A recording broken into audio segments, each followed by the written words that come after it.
Hey everyone, welcome back to a new video. I hope you had a great day. Let's take a look at some new malicious compliance stories, where people conform to the letter but not the spirit of a request. The first story is called Travel Policy. My company was on a cost-saving kick and decided to look for a way to shave pennies. Now they could have looked at the amount of money that was squandered by people jetting all over the country on company time at a huge hourly rate, or the number of strategizing array days that HR etc. went on. But no, they came for the lowly engineers. When the company starts counting paper clips, you know that you are about to have some fun. We were called to a consultation session. Read, we are telling you what we decided based on what we think goes on and not what actually goes on. The session was about saving money on hire cars. In our company, if you have to go away from your home site, you can use your own car and choose a mileage rate of up to about a 40-mile journey. If it is longer, then you should have a hire car.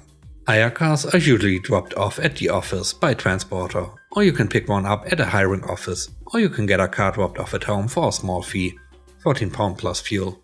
The travel department announced that there were to be no more home drop-offs to save money. The engineers knew how this was going to pan out and said nothing. The thing to know here about the travel department is that they do not travel. None of the knowledge is from the real world. Travel announced that the new policy was that home drop-offs were to cease. We had to pick up the hire car at the office or at the nearest Hertz rental location. Sounds simple. All the engineers who travel a lot could instantly see the issues, but as we were told that this is the new policy, we had to comply. So we did. Maliciously. I was on a job 300 miles away at the customer site. I traveled down on a Monday morning, starting at 6 AM and back up Thursday, home about 6 PM. Because of the travel time, I got that Friday off. I also lived a 100-mile round trip from the office, and my nearest Hertz office was at the airport. This was not an unusual situation. A lot of people I worked with traveled to client locations. The weekend arrived. Usually, at some point over the weekend, a car is dropped off and the key and paperwork is popped through my letterbox for the princely sum of £14 and no time from me. Instead, because the Hertz office was closed at 6 AM on Monday morning, I picked up the car the day before. Because my wife needed my car while I was away and therefore could not leave my car parked at the airport, I took a taxi as per company travel policy. £35 and 40 minutes. I picked up the car about 30 minutes and drove home about 30 minutes. On Thursday evening, instead of heading home and getting the car picked up on Friday, I headed straight to the airport, dropped off the car and took a taxi back. £40 and about 40 minutes due to busy traffic. Our expenses are done monthly, so by the end of the month I have 3 weeks of travel to account for, which would have been 3 times £14 plus a small refueling charge for the trip back to the Hertz office. Instead, they got about £200 for taxi fares and an overtime bill of about 4.5 hours at about £80 per hour. I was not the only one. Some engineers took a taxi into the office to pick up the car, as the spouse needed the car while they were away. Some took a taxi to the nearest Hertz office. All of us put in our overtime at the end of the month. Travel has no overtime budget, and so it all got claimed from the project. The project labor budget teams went ballistic and went all flaming torches and pitchforks on the travel department. The policy didn't last that day. The next story is called Give Us the Recipe. Recently, a customer at my work told us that they were no longer going to use us to manufacture their products for them. We felt this was quite out of the blue, as they had used us for 40 years without any problems. We got over this. However, they then asked us to give them the recipe for their product so they could take it to a competitor to make.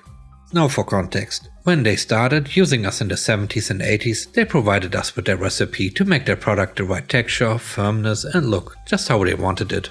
Over the years, we have spent time and money finding new chemicals when certain ones have been discontinued, altering the mix of chemicals so that the products are still how they want them.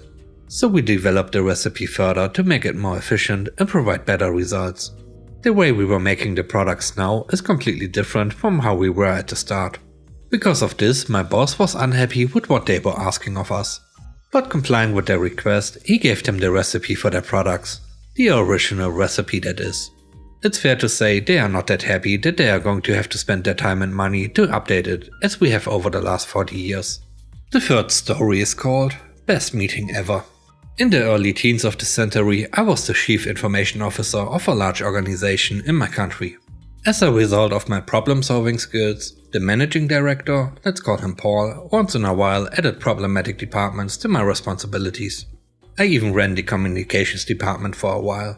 My star within the organization was rising, and at a certain moment I was informed that I would get a new office, right next to Paul, for easy access. I also struck up a good working relationship with the chief human resources, Harry, and one of the senior directors, Pete. We regularly huddle in so-called working meetings where we could drink coffee, discuss work, life, and watch hilarious YouTube videos.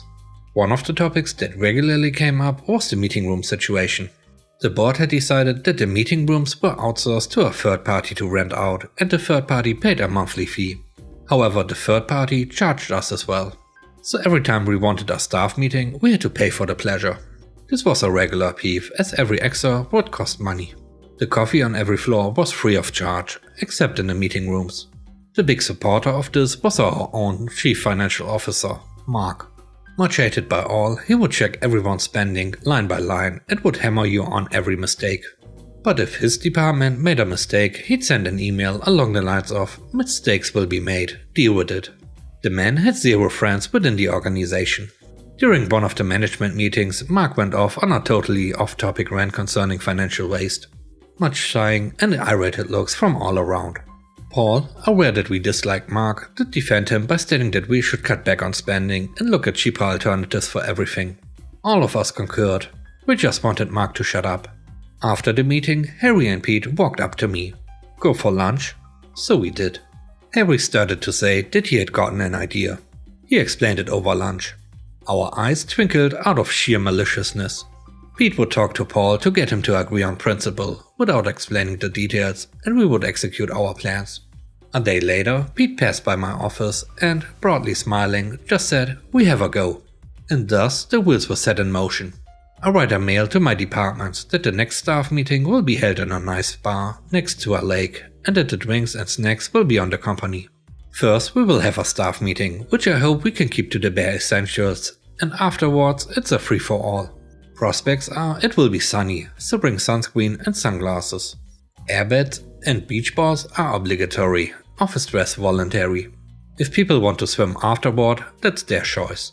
The positive reactions from employees are overwhelming. Harry has done it in his department as well. Same result. In the next few days, a wipe goes through the departments. People are happy, motivated, and seem to be a bit giggly. The day arrives. Sitting on a beach under a warm sun with cold drinks in hand, because we are not barbarians, my staff and I work through the staff meeting in record time. All departmental heads have prepared written reports and distributed them via mail in advance. So the only thing I do is comments, no comments, next item. The rest of the afternoon is seeing grown-up people behave like kids, splashing water all over the place, sunbathing and enjoying a wine or beer. 2 days later, I am called into Mark's office.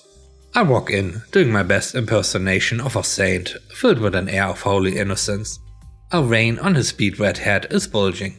I position myself strategically at the meeting table so that I can duck when his head explodes.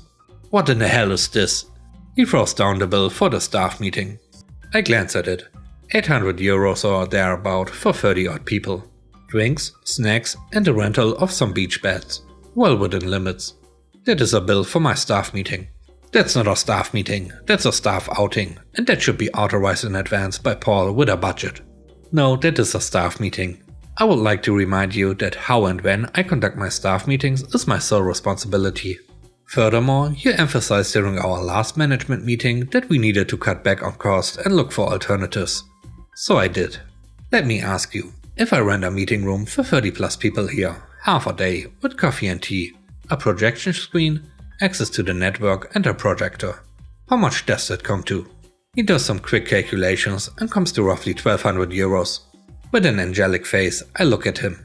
So I saved about €400. Now what exactly is the problem? The way he contorts his face makes me fear we will have to get an ambulance. The meeting room rental is a source of income for us, we must support them. I will not stand for this. We are seeing Paul, right now. Sure, whatever floats your boat. So off we go and march into Paul's office. There, Mark explains the whole affair while I keep looking innocent. Paul lets me explain my side of the story and I reference the calculation. Paul smiles. In my opinion, a very creative way to cut costs and enhance morale. I wish more people would think this way. And may I remind you, Mark, that it was you yourself who stated that we should look at everything. Maybe you should try it as well. With those words, he makes a subtle gesture we all know means you are dismissed. As we make our way out of the office, Paul calls me back. Can you stay for a moment and close the door? I would like to discuss something with you. So I close the door and sit down. Of course, Pete had already briefed me, and I personally signed off on it, as I really think it is creative and hilarious. I'll allow it, as it has a positive effect on employees. However, don't force Mark to have a heart attack. He's a bit of an A. I know, but he's also good at his work. So you don't mind if we jank his chain once in a while? Jank away, maybe he will loosen up. Well, you also know that Harry has done the same? I know, I'm looking forward to the tantrum with the bulging vein already. He chuckles. At that exact moment, some pretty salty language makes its way through the door, and about as dry as a martini, Paul says, I think Harry's staff meeting bill has turned up. From that moment on, Paul became a regular participant in our working meetings. Our staff meetings became pretty well visited after that, with a soundtrack of gnashing of teeth of one certain colleague. And now, it's your time to shine. Let me know what you think about the stories. On a scale of 1 to 10, how would you rate the stories? I hope you enjoyed today's video, and I hope you have a great day. Stay safe. Bye bye.